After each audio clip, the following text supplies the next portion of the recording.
నేను అరగంట నుంచి అడుగుతున్నాను, ఈ అరిసి వండింది ఎవరో?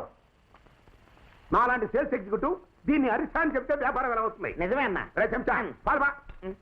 అరిసి అంటే ఎలా ఉండాలి? ఉప్పుగా, స్మూత్ గా, దోరగా, నోట్లో పెట్టుకుంటే కరిగిపోయిట్టుండాలి. టెన్షన్ అవ్వద్దన్నా.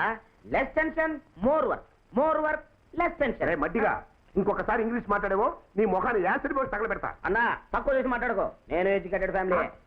ఏంట్రా ఎడ్యుకేటెడ్ ఫ్యామిలీ? ఎంతవరకు చదువుకున్నారా? నేను 7వ తరగతి పాస్ అన్నా.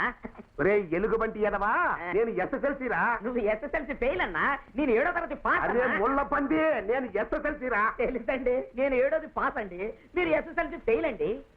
పాస్ గొప్పదా ఫెయిల్ గొప్పదా? అయ్యో రామా, నన్ను ఎందుకు ఇట్టండి తొట్టి ఎదవలతో కలిసి పనిచేసేట్టుగా చేశావు? రే నాకు ఎర్రి కోపం రాకముందు వెళ్ళిపోయి ఇక్కడి నుంచి. నీకు ఎర్రి వస్తేనే పోతా. ఎర్రి రావాలా? కనిపిస్తా బాబడివా అన్నా నేను 7 మంది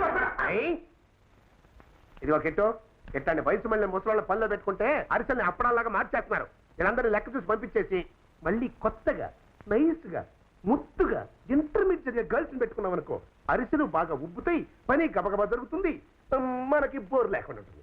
ఏమీ అక్కర్లేదు. ఈ కిట్టు కంపెనీలో ఎవరు కూలి కోసం పనిచేయట్లేదు. అంతా ఒక కుటుంబంలో ఉన్నాం.